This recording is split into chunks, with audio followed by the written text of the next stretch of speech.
Hello दोस्तों, technical centre में आपका स्वागत है। इस वीडियो में हम सीखेंगे कि आईटीआई के जो स्टूडेंट 2022 में सीबीटी एग्ज़ाम देने जा रहे हैं, जिनका एग्ज़ाम 19 अगस्त से 26 अगस्त के बीच में है, तो बहुत से स्टूडेंट को ये दिक्कत हो रही है कि उनका पेपर पैटर्न क्या होगा और किस तरह के क्वेश्चंस आएंगे। तो उसी के सलूशन के लिए हमने यहाँ पे एक वीडियो बनाया है, जिसमें हम आपको बताएंगे कि जो आगामी जो सीबीटी आने वाला है उसमें जो क्वेश्चंस का पैटर्न क्या रहेगा। तो ये एक तरह से एक पैटर्न है, तो इसको आप देखिए। तो बेसिकली ये वीडियो जो मैंने बताया है वो फिटर सेकेंड ईयर के बच्चों के लिए बताया है कि उनका जो सिलेबस है और क्वेश्चंस कैसे आएंगे उसके बारे में यहाँ बताया गया है। तो इसमें जो सबसे पहले देखिए, टेट थ्योरी के 38 क्वेश्चन रहेंगे, वर्कशॉप कैलकुलेशन एंड साइंस के 6 क्वेश्चन रहेंगे, इंजीनियरिंग ड्राइंग के 6 क्वेश्चन रहेंगे एंड एम्प्लॉयमेंट स्किल के 25 क्वेश्चन रहेंगे और टोटल जो क्वेश्चन रहेंगे वो 75 रहेंगे। अब आगे हम देखते हैं। अब फिटर वालों के लिए है, तो फिटर सेकेंड ईयर के लिए तो उससे रिलेटेड एक क्वेश्चंस का सीरीज़ है जो अगर आने वाले एग्ज़ाम में काफ़ी इंपॉर्टेंट रहेंगे। तो देखते हैं। पहला क्वेश्चन है कि इस लिस्ट में जो गेज बना हुआ है उस गेज का नाम क्या है। तो इसका राइट आंसर है प्रोग्रेसिव प्लग गेज। दूसरा क्वेश्चन चलते हैं। स्लिप गेज को साफ करने के लिए किस मटेरियल का उपयोग किया जाता है। तो इसका राइट आंसर है कार्बन टेट्रा क्लोराइड के द्वारा हम स्लिप गेज को साफ करते हैं। अगला क्वेश्चन, सर्कुलर टेम्पर का प्रयोग कहाँ किया जाता है। सर्कुलर टेम्पर का प्रयोग कहाँ किया जाता है। तो इसका उपयोग किया जाता है लाइट ड्यूटी ट्रांसमिशन में। इसका उपयोग कहाँ किया जाता है, लाइट ड्यूटी ट्रांसमिशन में। अगला क्वेश्चन, कौन सा नट बोल्ट के सिरे चूड़ियों को नुकसान होने से बचाता है। चूड़ियों के नुकसान होने से कौन सा नट बचाता है। तो इसमें क्या है, कैप नट इसका राइट आंसर। सरफेस हार्डनेस करने की विधि क्या है। सरफेस को हार्डनेस करने की विधि क्या है। तो उसका सही आंसर है पीक कार्बोराइजिंग। 20 का सही ऑप्शन है। 6, मल्टी स्टार्ट थ्रेड की लीड क्या होती है। तो मल्टी स्टार्ट थ्रेड की लीड होती है वो क्या होती है, पिच एक स्टार्ट की संख्या के बराबर होती है। Pitch into number of starts के बराबर होती है। 7वां क्वेश्चन, किस सामग्री को चार्ज करने के बाद लैपिंग प्लेट को धोना है। तो इसका राइट आंसर किसका है, मिट्टी के तेल। अगला क्वेश्चन, शाफ्ट के बाहरी वाश पर स्वीकार्य साइज की जांच करने के लिए गेज कौन सा है। शाफ्ट के बाहरी व्यास को ज्ञान, इसका कौन सा गेज है, स्लिप गेज को। ए इसका राइट आंसर है। अगला क्वेश्चन, किस अपघर्षण एग्रेसिव का उपयोग नरम इस्पात और लौह धातुओं के लैपिंग के लिए किया जाता है। तो इसका राइट आंसर है फ्यूज्ड एल्यूमिना। फ्यूज्ड एल्यूमिना इसका राइट आंसर है। अगला क्वेश्चन चलते हैं। अगला क्वेश्चन 10वां क्वेश्चन क्या कहता है, स्टील में टेम्परिंग प्रक्रिया क्यों की जाती है। तो स्टील में कठोरता और टफनेस को रेगुलेट करने के लिए किया जाता है। तो इसका D is the right answer. अगला क्वेश्चन, किस प्रकार का बेरिंग अच्छी थ्रस्ट के साथ साथ रेडियल भार उठाने के लिए बनाया जाता है। तो इसका राइट आंसर है एंगुलर कॉन्टैक्ट बॉल बेरिंग का उपयोग किया जाता है। इस 11 का डी राइट आंसर। अब 12 क्वेश्चन देखते हैं। किस प्रकार की बेरिंग धातु में स्वयं से स्नेहक होता है। तो इसका बी ऑप्शन सही है, सिंथेटेड अलाय के द्वारा किया जाता है। लाइट लोडिंग और कम गति के एप्लीकेशन के लिए कौन सी बेरिंग सामग्री उपयोग की जाती है? तो इसका first is right answer cast iron. अगला क्वेश्चन, इस वॉशर का नाम क्या है? जो दिया गया चित्र है, इस चित्र का ये कौन सा वॉशर है? तो ये कौन सा वॉशर? सी है, इंटरनल आंतरिक और बाहरी वॉशर। अगला क्वेश्चन चलते हैं 15 क्वेश्चन, एक्स के रूप में निरूपित भाग का नाम क्या है? जो एक्स के रूप में निरूपित भाग है, इसमें इसको क्या कहते हैं? तो इसको बोलते हैं ball separating gauge. Is the right answer D. अगला क्वेश्चन 16, किस बेरिंग की ऊष्मीय चालकता थर्मल कंडक्टिविटी कम होती है? तो इसका राइट आंसर है लैमिनेटेड फोनोलिक्स जो होती है, इसकी क्या होती है? ऊष्मीय चालकता बहुत कम होती है। अगला क्वेश्चन 17 क्वेश्चन, 15 mm से 150 mm व्यास के पाइप को इकट्ठा या विघटित करने के लिए प्लम्बर टूल का नाम बताइए। तो यानी कि 50 mm से 150 mm के पाइप को होल्ड करने के लिए हम किस प्लम्बर टूल का उपयोग करते हैं? तो इसका जो राइट आंसर है चेन पाइप रिंच का उपयोग करते हैं। अगला, what is the name of part mark as X? जो एक्स जो चित्र बना हुआ है, इसमें जो एक्स का पार्ट जो दिखाया गया है, तो इसका नाम क्या है? तो इसका नाम है व्हील कटर, जो पाइप के दूर जो पाइप को काटती है। अगला क्वेश्चन 19 पर, पाइप के कार्यों में एल्बो और बेंड का विचलन कोण कितना होता है? तो एल्बो पाइप में एल्बो और बेंड का विचलन कोण जो होता है 90 डिग्री और 45 डिग्री होता है। A is the right answer. Long radius elbow के लिए त्रिज्या साइज क्या होती है? तो लॉन्ग रेडियस एल्बो के लिए त्रिज्या साइज जो होती है, तो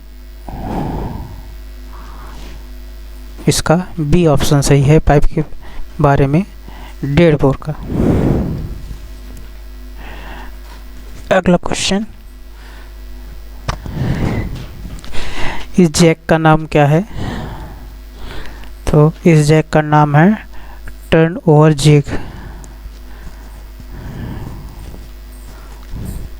अगला क्वेश्चन, पिक्चर्स में उपयोग किए जाने वाले सेटिंग ब्लॉक का उद्देश्य क्या है? तो पिक्चर में उपयोग किए जाने वाले सेटिंग ब्लॉक का मुख्य उद्देश्य कटर से संबंधित स्थिरता और काम की स्थिति इज अ राइट आंसर। अगला क्वेश्चन, एल्युमिनियम धातु का रंग क्या है? तो एल्युमिनियम का धातु का जो रंग होता है तो वाइटिश ग्रे होता है। अब दिए गए चित्र में जो है एक्स जो पार्ट हो वो दिखाया गया है, तो उसको क्या कहते हैं? तो उसको बोलते हैं जॉकी पुली। अगला 25वां क्वेश्चन, कौन सा अयस्क एल्युमिनियम का निष्कर्षण है? तो बॉक्साइट जो अयस्क है उसके द्वारा ही एल्युमिनियम को निकालते हैं। किस अयस्क से सीसा धातु उत्पन्न होती है? ऐसे अयस्क का नाम बताइए जिसमें हम सीसा यानी लेड का उपयोग निकालते हैं। तो कौन सा है अयस्क? जिसका नाम है गैलेना। अगला क्वेश्चन, 2 मैटिंग गियर का काल्पनिक सर्कल कौन सा है? तो इसका राइट आंसर है पिच सर्कल।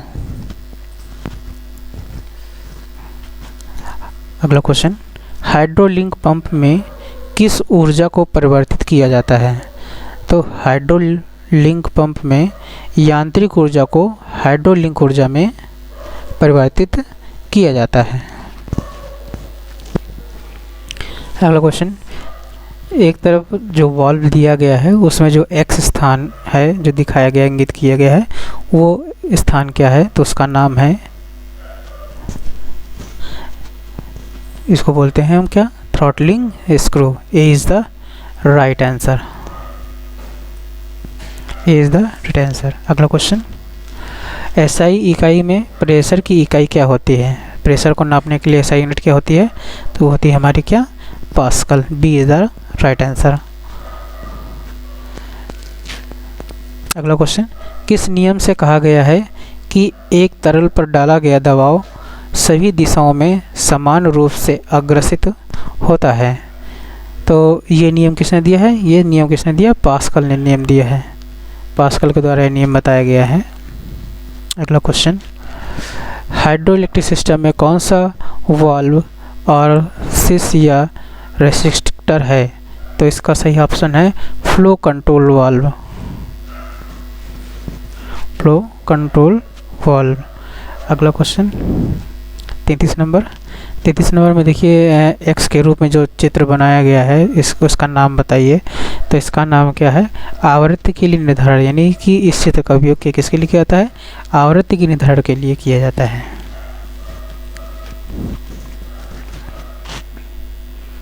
गैस संरक्षण प्रभाव प्राप्त करने के लिए पानी में घुलनशील तेल का अनुपात क्या होता है? तो इसका राइट आंसर होता है 1:20।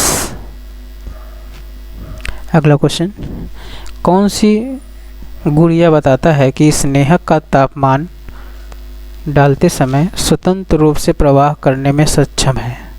तो इसका ऑप्शन है सी 4 पॉइंट। अगला क्वेश्चन, दांतेदार चेन ड्राइव का मुख्य लाभ क्या है? तो दांतेदार चेन ड्राइव का मुख्य क्या है, शांत और यूनिफॉर्म ड्राइव प्रदान करती है, इसलिए इसका उपयोग किया जाता है। अगला क्वेश्चन, दूरस्थ स्थान और ऑफ साइट के लिए किस क्रेन का प्रयोग किया जाता है? दूरस्थ स्थान और ऑफ साइट के लिए हम क्या करते हैं, ट्रक माउंटेड क्रेन, यानी ट्रक माउंट जो क्रेन जो ट्रकों पे लगी होती है, हमें उसका उपयोग किया जाता है। अगला क्वेश्चन, हाइड्रोइलेक्ट्रिक केन का उद्देश्य क्या है? तो हाइड्रोइलेक्ट्रिक केन का उद्देश्य है भारी भार उठाने या संचालन करने के लिए सबसे बेस्ट माना गया है। अब यहाँ पे हमारे टेट थ्योरी के सारे क्वेश्चंस खत्म हो गए हैं। अब यहाँ से 39 नंबर से अब हम वर्कशॉप कैलकुलेशन के 6 क्वेश्चंस को करेंगे। तो पहला क्वेश्चन इसमें ये दिया हुआ है, यदि वृत्त का क्षेत्रफल 78.5 सेंटीमीटर स्क्वायर है तो वृत्त का व्यास क्या होगा? तो इसको आप आसानी से निकाल लेंगे। यहाँ पे जिसका राइट आंसर होगा वो भी 10 सेंटीमीटर इसका राइट आंसर होगा। इसी तरह इस इक्वेशन को आप सॉल्व करेंगे। अगला इक्वेशन है, इसको सॉल्व करेंगे तो इसको सॉल्व करने के बाद जो इक्वेशन का आंसर आएगा वो A option is a right answer, इसका ए ऑप्शन सही होगा। अब अगला क्वेश्चन, जो इंजन चलती भागों में स्नेहक तेल का उपयोग करने का मुख्य उद्देश्य ये है, तो मुख्य उद्देश्य क्या है, घर्षण को कम करने के लिए किया जाता है, इसका B is the right answer. 42, घर्षण बल पर कौन सा निर्भर करता है? तो घर्षण बल यानी कहाँ पे निर्भर करता है? तो घर्षण बल जो मुख्यतः निर्भर करता है वो कॉन्टैक्ट सरफेस यानी कि उसके जो सरफेस उसके तल पे निर्भर करता है, तो इसीलिए इसका ऑप्शन बी। स्नेहक को बनाए रखने के द्वारा एक मशीन की दक्षता का कारण बनता है, इसका राइट आंसर ए इंक्रीज्ड बढ़ती है। अगला क्वेश्चन एक न्यूमेरिकल है, यदि घर्षण गुणांक 0.25 है तो किसी वस्तु का भार से है तो बल द्वारा निर्धारित किया गया जा सकता है। जब आप इसको सॉल्व करेंगे घर्षण गुणांक वाले फार्मूले के थ्रू करेंगे तो इसका राइट आंसर आएगा 2400 kg। इसी तरह अगला क्वेश्चन, आयताकार पिंड के गुरुत्व का केंद्र क्या होगा? तो इसका राइट आंसर होगा सी, इसके विकर्णों के चौराहे के बिंदु पर होगा, स्थित होगा। अगला क्वेश्चन 46, चक्र का सबसे बड़ा चाप को क्या कहा जाता है? तो चक्र का जो सबसे बड़ा चाप होता है यानी जो वृत्त होता है, वृत्त का जो सबसे बड़ा चाप होता है उसको हम क्या बोलते हैं? डायमीटर, व्यास, जिसको हम व्यास बोलते हैं। अब यहाँ पे वर्कशॉप ख़त्म हो गए हैं। अब यहाँ पे हम लोग इंजीनियरिंग ड्राइंग के 6 क्वेश्चंस को करेंगे। तो पहला क्वेश्चन है, एक पंचभुज की सभी आंतरिक कोणों का योग कितना होता है? तो सभी इसका आंसर होता है 540 डिग्री। ठीक है, अगले चित्र में देखते हैं। तो अगले चित्र में देखिए आपको एक प्रोजेक्शन दिख रहा होगा, ये प्रोजेक्शन दिख रहा है। इस प्रोजेक्शन में ये कौन सा प्रोजेक्शन है तो इसको हमें बताना है। तो इसका राइट आंसर क्या होगा? आइसोमेट्रिक प्रोजेक्शन, क्योंकि ये क्या है कि ये 30 डिग्री, देखो 30 डिग्री एंगल पे है और 45 एंगल पे है, इस वजह से इसको हम क्या करेंगे? आइसोमेट्रिक प्रोजेक्शन बोलेंगे। अगला क्वेश्चन, दो भिन्न भिन्न इकाइयों को मापने के लिए किस प्रकार के स्केल का प्रयोग किया जाता है? तो दो भिन्न भिन्न प्रकार की इकाइयों को मापने के लिए हम तुलनात्मक स्केल का उपयोग करते हैं, जिससे हम उनकी तुलना कर सकें। अगला क्वेश्चन, अब जैसे चित्र में दिया गया कि आइसोमेट्रिक प्रोजेक्शन दिया गया हुआ है। इस आइसोमेट्रिक प्रोजेक्शन में आपको फ्रंट व्यू बताना है इसका। तो इसका जो फ्रंट व्यू है, यानी कि जिधर ये एरो बना हुआ है इसका ये फ्रंट व्यू होगा। तो इस फ्रंट व्यू के हिसाब से अगर इसका हम व्यू बताएं तो इसमें से कौन सा ऑप्शन सही होगा? तो इसमें से option B is the right answer of this question, यानी कि बी जो है उसका क्या होगा? फ्रंट होगा। अगला क्वेश्चन, बी प्रकार के छोटे अक्षर की ऊंचाई, यानी बी प्रकार के जो छोटे अक्षर की ऊंचाई h है, विमान स्टेम और टेल के अनुसार क्या होगी? तो इसका राइट आंसर हो जाए 7/10h, इसका सही आंसर होगा। अब इसी के हिसाब से चित्र में जो लाइन दर्शाई गई है, इस लाइन में ये लाइन कौन सी है? तो ये इस लाइन कौन सी है? चेन थिन डबल लाइन, क्योंकि इसमें देखिए लंबी लाइन खींच रही है, फिर दो डॉटेड लग रहे हैं, फिर एक लाइन खींच रही है, इसीलिए इसको बोलेंगे चेन थिन डबल लाइन। इसी प्रकार अगला क्वेश्चन, एक सकल, अब यहाँ से हमारे ड्राइंग के क्वेश्चन ख़त्म हो गए हैं। अब यहाँ से हमें एम्प्लॉयमेंट के 25 क्वेश्चन चलेंगे, देखते हैं इसको। एक सफल उद्यमी होने का एक महत्वपूर्ण पहलू क्या है? तो इसमें एक महत्वपूर्ण पहलू ये है, सबसे अच्छा क्वेश्चन है, जितना संभव हो उतने बाज़ारों में इसका विस्तार करें तो आप सफल एक उद्यमी बन जाएंगे। इसी तरह एक प्रोटोटाइप क्या है? तो प्रोटोटाइप वो होता है जो कोई उत्पाद या कोई वस्तु जो है जो सबसे पहली बार में बनाया जाता है, यानी जो सबसे पहला संस्करण किसी उत्पाद या सेवा का पहला संस्करण ये प्रोटोटाइप कहलाता है। इसका डी ऑप्शन सही है। यदि आप लोगों को अपने व्यवसाय के बारे में प्रशंसक जानकारी तरीके से देना चाहते हैं तो आप क्या करेंगे? तो इसमें से सबसे अच्छा ऑप्शन उसे अपना व्यवसाय कार्ड दें, तो उस व्यवसाय कार्ड में सारी जानकारी होगी, जिससे वो सारी जानकारी प्राप्त कर लेगा। अगला क्वेश्चन, अनीता ने अपने शिल्प व्यवसाय के लिए एक इंस्टाग्राम पेज शुरू किया था, उसने किस मार्केटिंग रणनीति का इस्तेमाल किया? तो उसने किसका यूज किया? तो उसने किया ऑनलाइन मार्केटिंग का उपयोग किया।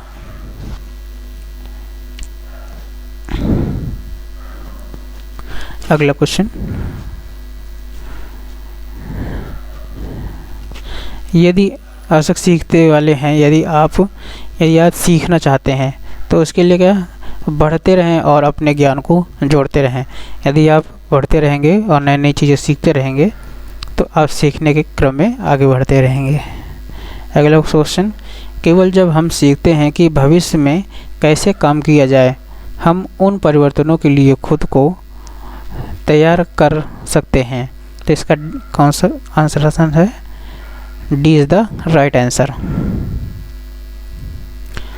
अगला क्वेश्चन, जब आप जानना चाहते हैं कि आपके पेशेवर में क्या करना है जीवन, इसे करने के लिए कौशल और ज्ञान की आवश्यकता होती है, वास्तव में क्या होती है? एक कैरियर योजना होती है आपके लिए।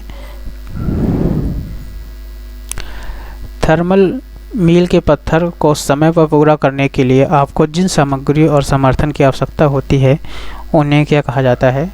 विवरण, यानी विवरण है तभी आप उस विशेषताओं को और समय सीमा के हिसाब से उसको पूरा कर सकते हैं।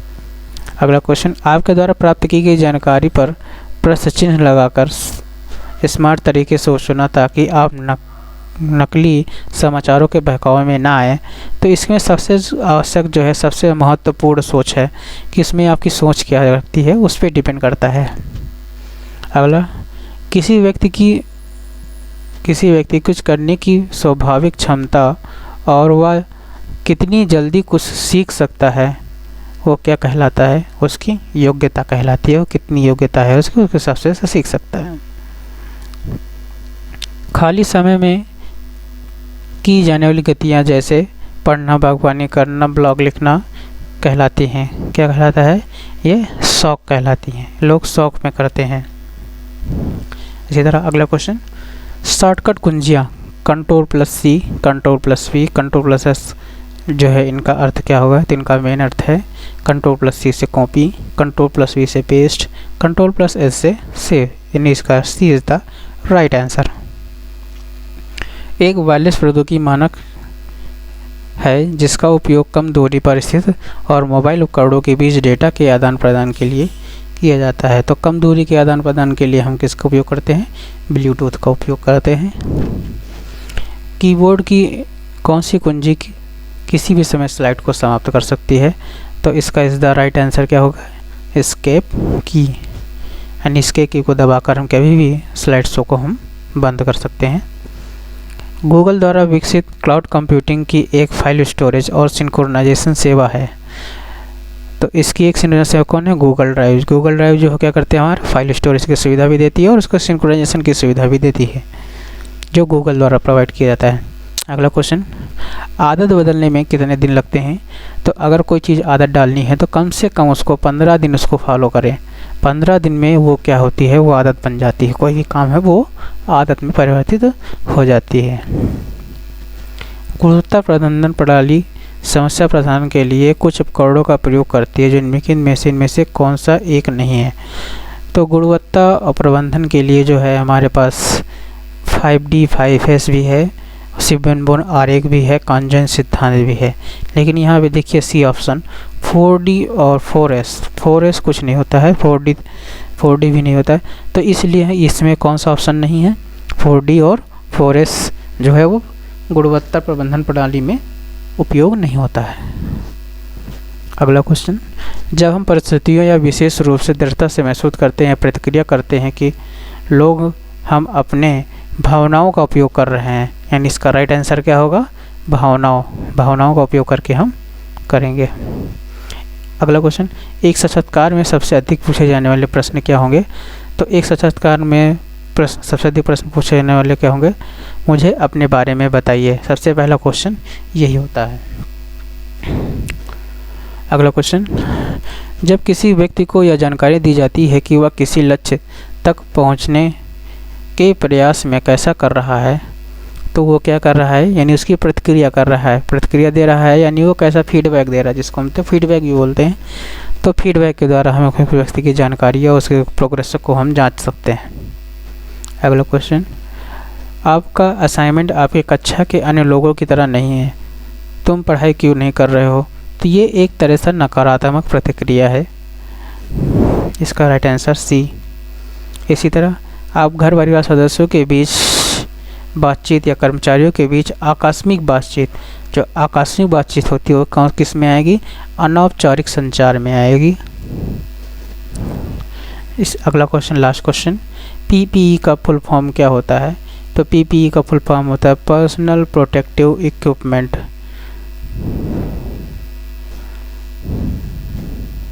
अब यहाँ पे लास्ट क्वेश्चन था, अब यहाँ पे ख़त्म हो गया है। तो आप लोगों से निवेदन है कि इस चैनल को सब्सक्राइब करें, लाइक करें और अपने फ्रेंड्स को भी शेयर करें, ताकि जो बच्चे पेपर देने जा रहे हैं उनके पास ये वीडियो पहुंच जाए, ताकि उनको काफ़ी हेल्प हो इस वीडियो से। तो कृपया लाइक शेयर करें। धन्यवाद।